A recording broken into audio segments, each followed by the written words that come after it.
Iran के साथ बढ़ते सैन्य टकराव का असर अब इजराइल पर भारी पड़ता हुआ दिखाई दे रहा है। ताजा हमलों में ईरानी मिसाइलों ने कई इजरायली शहरों को नुकसान पहुंचाया है, जिससे हालात और भी ज्यादा गंभीर हो गए हैं।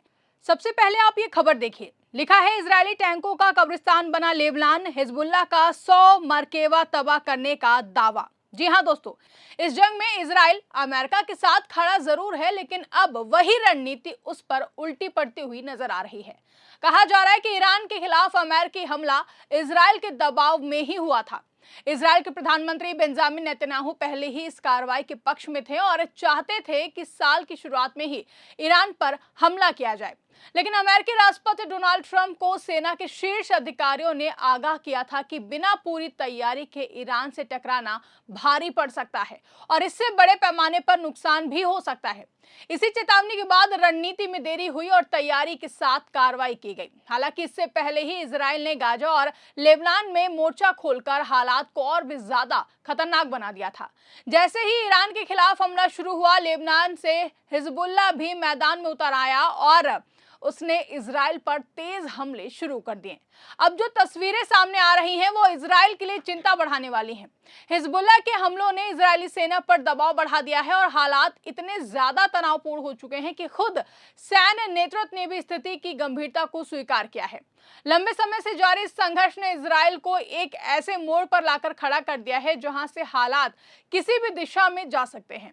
तो शुरू करते हैं हमारी इस खास रिपोर्ट को और समझते हैं कि आखिर कैसे लेबनान से हो रहे हमलों ने इजराइल की सैन्य स्थिति को कमजोर कर दिया है और क्यों यह जंग अब उसके लिए भारी पड़ती हुई दिखाई दे रही है। नमस्कार, आप देखना शुरू कर चुके हैं 4 PM न्यूज नेटवर्क और मैं हूं आपके साथ आकांक्षा यादव। दोस्तों, मिडिल ईस्ट में इस समय हालात बेहद ही खतरनाक हैं। एक तरफ इजराइल और अमेरिका मिलकर ईरान पर हवाई हमले कर रहे हैं, तो वहीं दूसरी ओर ईरान भी उसी तेजी से जवाब दे रहा है। ईरान के मिसाइल और ड्रोन हमलों ने पूरे क्षेत्र में अस्थिरता बढ़ा दी है। कई इलाकों में तबाही की तस्वीरें सामने आ रही हैं, जिससे साफ है कि यह जंग अब सीमित नहीं रहा है, बल्कि बड़ा रूप ले चुकी है। इसी बीच लेबनान का मोर्चा इजराइल के लिए सबसे बड़ी चुनौती बनकर उभरा है। इजराइल ने दक्षिणी लेबनान में जमीनी कार्रवाई शुरू की है, जिसका जवाब वहां पर सक्रिय संगठन हिजबुल्लाह ने पूरी ताकत के साथ दिया है। भले ही लेबनान की आधिकारिक सरकार सीधे इस युद्ध में शामिल होने से इनकार करती रही हो, लेकिन जमीनी हकीकत यह है कि स्थानीय समर्थन हिजबुल्लाह के साथ दिखाई दे रहा है। आज सत्ता की आंखों में आंखें डालकर पत्रकारिता करना मुश्किल हो गया है। हमारे 4 PM नेशनल यूट्यूब और फेसबुक चैनल को, जिसे आपका प्यार और विश्वास हमेशा से मिलता रहा है, उसे बंद करके सरकार ने यह साबित कर दिया है कि वो आपके सवालों से कितना डरती है। मुश्किल दौर है, लेकिन हम ना रुके थे और ना ही रुकेंगे। हम सच के लिए हमेशा लड़ते रहेंगे। ऐसे में 4 PM यूपी को ज्यादा से ज्यादा ज्वाइन करें और स्वतंत्र पत्रकारिता को जिंदा रखने के लिए जितना हो सके उतना हमारा आर्थिक सहयोग करें। आपके सहयोग से ये जंग हम जीत कर रहेंगे। जमीनी लड़ाई में हिजबुल्लाह ने जिस रणनीति के साथ हमला किया है, उसने इजराइल को बड़ा नुकसान पहुंचाया है। खासतौर पर इजरायली टैंकों को निशाना बनाना उसकी सबसे प्रभावी रणनीति साबित हुई है। रिपोर्ट्स के मुताबिक कुछ ही हफ्तों के भीतर हिजबुल्लाह ने बड़ी संख्या में इजरायली टैंकों को तबाह कर दिया है। इनमें सबसे ज्यादा नुकसान इजराइल के अत्याधुनिक मार्कवा टैंकों को हुआ है, जिन्हें उसकी सेना की रीढ़ माना जाता है।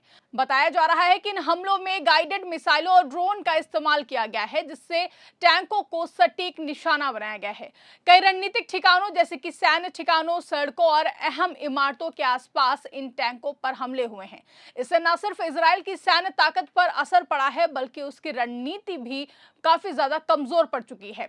आर्थिक रूप से भी ये नुकसान कम नहीं है। एक आधुनिक टैंक की कीमत करोड़ों डॉलर से होती है और उसे तैयार करने में लंबा समय भी लगता है।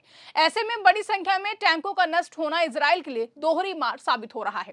एक तरफ युद्ध क्षमता घट रही है और दूसरी तरफ रक्षा बजट पर भारी दबाव भी पड़ रहा है। दरअसल गाजा के बाद इजराइल ने जमीनी युद्ध में टैंकों पर काफी निर्भरता बढ़ा दी थी, लेकिन लेबनान में वही रणनीति अब उसके लिए चुनौती बन गई है। हिजबुल्लाह ने खासतौर पर उन टैंकों का निशाना बनाया जो लेबनानी जमीन में प्रवेश कर रहे थे। इससे इजराइल की आगे बढ़ने बढ़ने की रफ्तार धीमी पड़ गई है और कई जगहों पर उसे रुकना भी पड़ा है। इजराइल की कोशिश दक्षिणी लेबनान के बड़े हिस्से पर नियंत्रण स्थापित करने की बताई जा रही है। कुछ इलाकों में उसने बढ़त भी बनाई है, लेकिन वहां भी उसे कड़ा विरोध झेलना पड़ा है। अब ये इलाका दोनों पक्षों के बीच भीषण संघर्ष का केंद्र बन चुका है, जहां हर दिन हमले और जवाबी हमले हो रहे हैं। हिजबुल्लाह का दावा है कि वो लेबनान की जमीन से इजराइल को पूरी तरह खदेड़ कर रहेगा और वहीं इजराइल की सरकार ये संकेत दे रही है कि जिन इलाकों पर उसका कब्जा हो गया है उन्हें वो छोड़ने के मूड में बिल्कुल भी नहीं है।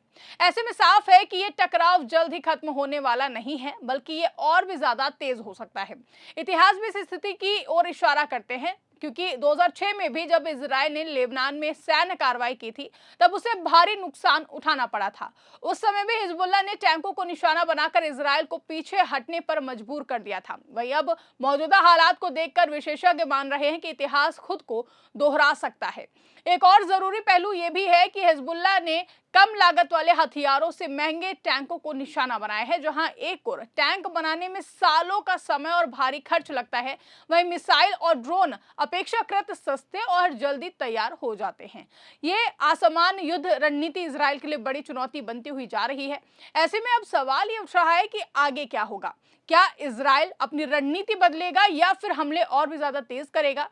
तो मौजूदा हालात को देखते हुए दोनों की संभावनाएं बनी हुई हैं, लेकिन इतना जरूर है कि अगर नुकसान इसी तरह बढ़ता रहा तो इजराइल को पीछे हटने पर मजबूर होना पड़ सकता है। इस पूरे घटनाक्रम के बीच इजराइल के प्रधानमंत्री बेंजामिन नेतन्याहू भी अपने ही देश में दबाव का सामना कर रहे हैं।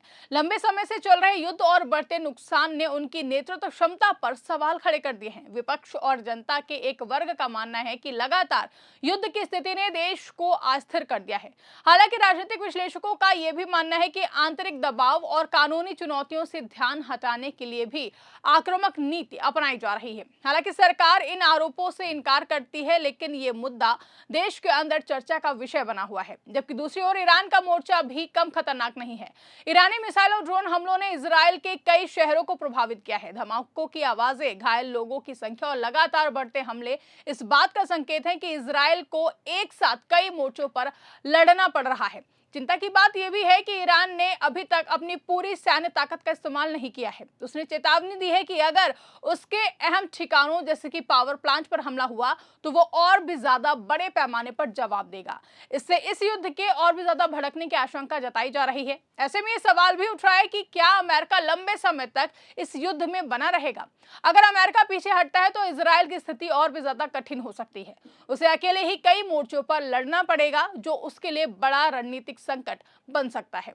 कुल मिलाकर दोस्तों, मौजूदा हालात इजराइल के लिए चुनौतीपूर्ण हैं। एक तरफ लेबनान में हिजबुल्लाह का दबाव है, तो दूसरी तरफ ईरान के हमले और तीसरी तरफ घरेलू रणनीतिक संकट, ये सभी मिलकर हालात को और भी ज्यादा पेचीदा बना रहे हैं। फिलहाल ये कहना मुश्किल है कि ये युद्ध कब और कैसे खत्म होगा, लेकिन इतना तो तय है कि जिस तरीके से 100 इजराइल के टैंकों को निशाना बनाया गया है, ऐसे में आने वाले दिनों में हालात और भी ज्यादा गंभीर हो सकते हैं। और अगर यही रफ्तार बनी रही तो ये संघर्ष पूरे क्षेत्र के लिए और भी ज्यादा बड़ी तबाही का कारण बन सकता है।